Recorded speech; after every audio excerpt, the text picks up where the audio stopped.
Nunca atribuí tanta importância a mim mesmo, a ponto de ficar tentado a contar a outros as histórias da minha vida.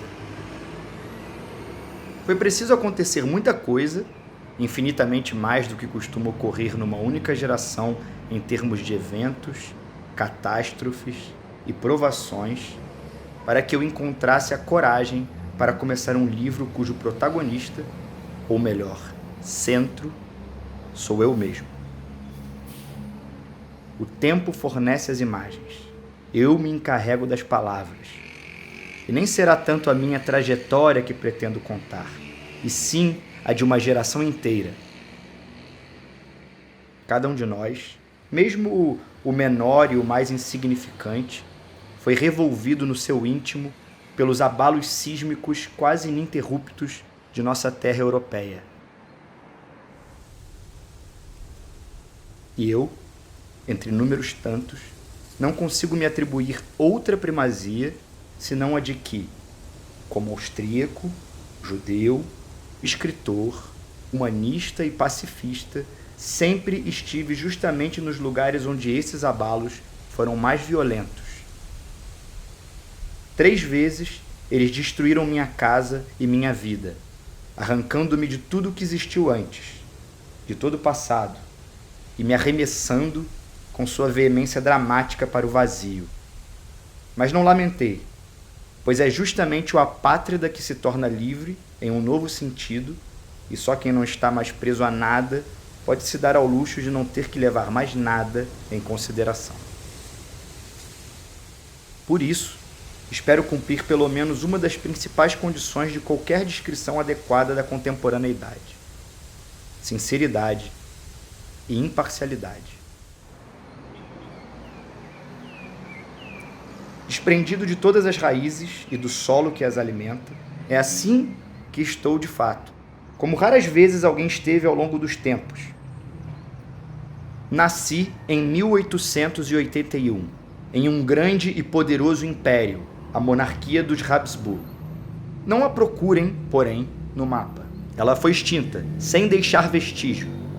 O meu trabalho literário foi incinerado na língua que eu escrevi. No mesmo país onde meus livros ganharam como amigos milhões de leitores. Assim, não pertenço a lugar algum. Em toda parte, sou estrangeiro. Ou, na melhor das hipóteses, hóspede. A própria pátria que meu coração elegeu para si, a Europa, perdeu-se para mim, desde que se autodilacera pela segunda vez numa guerra fratricida. Contra minha vontade, eu me tornei testemunha da mais terrível derrota da razão e do mais selvagem triunfo da brutalidade dentro da crônica dos tempos. Nunca, eu não registro isso de maneira alguma com orgulho, mas sim com vergonha, uma geração sofreu tamanho retrocesso moral vindo de uma tal altura intelectual como a nossa.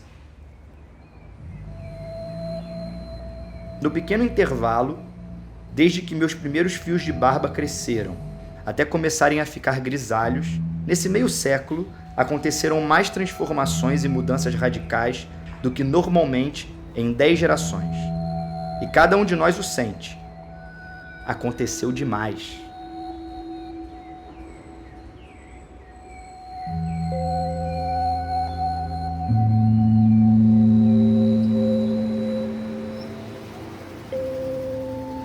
Tão diferente é meu hoje de qualquer dos meus ontens, minhas ascensões e minhas quedas, que às vezes me parece que vivi não uma única existência, mas várias, inteiramente diferentes entre si. Pois muitas vezes, quando digo desatento minha vida, sem querer me questiono: qual vida? Adiante da Guerra Mundial, adiante da Primeira, adiante da Segunda, ou a vida de hoje?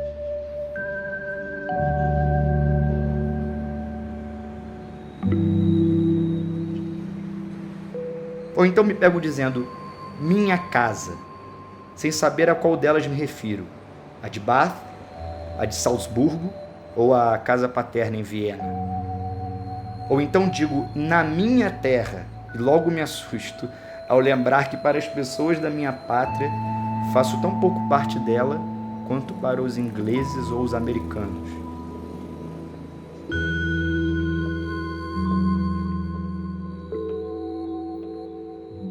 Meu pai, meu avô, o que viram eles? Cada um deles viveu a sua vida na uniformidade. Uma só vida, do início ao fim, sem ascensões, sem quedas, sem abalos e sem perigos. Uma vida com pequenas tensões, transições imperceptíveis, no mesmo ritmo, tranquila e silenciosamente, a onda do tempo carregou-os do berço ao túmulo. Viveram no mesmo país, na mesma cidade e quase sempre também na mesma casa. Os acontecimentos do mundo de fora praticamente só se davam nos jornais e não batiam à sua porta. Uma ou outra guerra pode ter acontecido naqueles dias, mas não passava de uma guerrinha em comparação com as dimensões atuais, e se desenrolava longe, na fronteira. Não se ouvia o troar dos canhões, e depois de meio ano ela já havia acabado, estava esquecida. Página ressequida da história, enquanto se retomava a mesma velha rotina.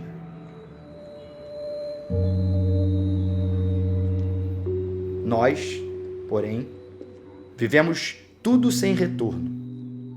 Nada restou do passado. Nada voltou. Foi-nos dado participar ao máximo de tudo o que a história normalmente distribui com parcimônia, por um único país, por um século apenas.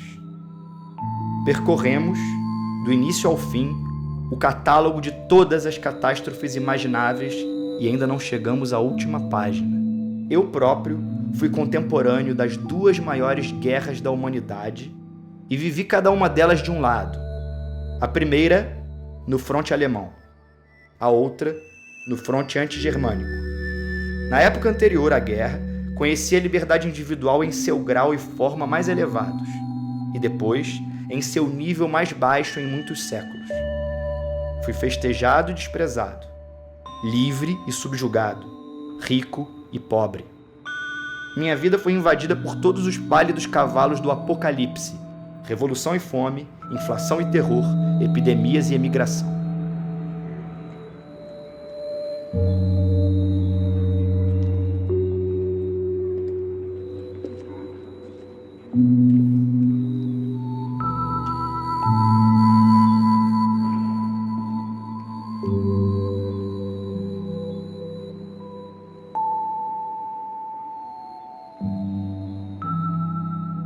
Sob os meus olhos, vi as grandes ideologias de massa crescendo e se disseminando. O fascismo na Itália, o nacionalsocialismo na Alemanha, o bolchevismo na Rússia e, sobretudo, a pior de todas as pestes, o nacionalismo, que envenenou o florescimento da nossa civilização europeia. Fui obrigado a ser testemunha indefesa e impotente do inimaginável retrocesso da humanidade para uma barbárie que há muito julgávamos esquecida, com seu dogma consciente e programático do anti-humanitarismo. Depois de muitos séculos, estava reservado a nós voltar a ver guerras sem declaração de guerra, campos de concentração, torturas, pilhagens em massa e bombardeios de cidades indefesas. Bestialidades que as últimas 50 gerações já não conheceram mais e as próximas, espero, não terão de suportar. Mas, paradoxalmente, na mesma época em que o nosso mundo retrocedia 1 milênio no aspecto moral, vi a mesma humanidade elevar-se a feitos nunca antes imaginados, no campo da técnica e do intelecto, ultrapassando em um piscar de olhos tudo o que foi produzido em milhões de anos. Nunca, até a presente hora, a humanidade como um todo se comportou de maneira mais diabólica e nunca produziu de forma tão divina. Para mim, é um dever registrar essa nossa vida tensa, dramaticamente repleta de surpresas, pois, repito, cada um de nós foi testemunha dessas enormes transformações. cada um de nós foi forçado a testemunhá-las. Para nossa geração, não havia como escapar ou permanecer à margem como outras fizeram. Graças à nossa nova organização da simultaneidade, estávamos sempre integrados à época.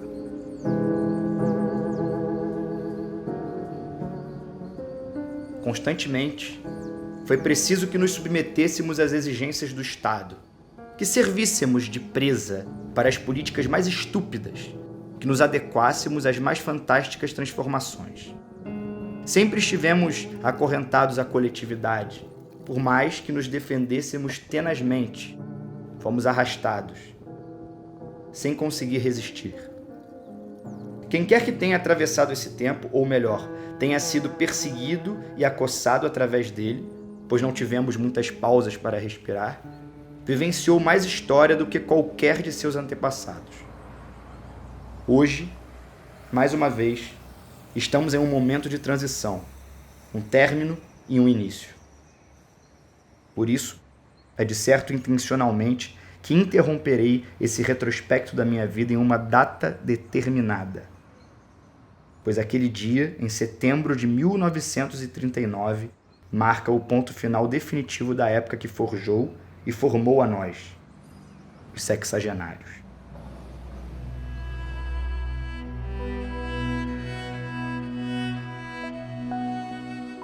Mas se, com o nosso testemunho, pudermos transmitir à próxima geração um só fragmento de verdade de sua estrutura decadente, não teremos agido em vão.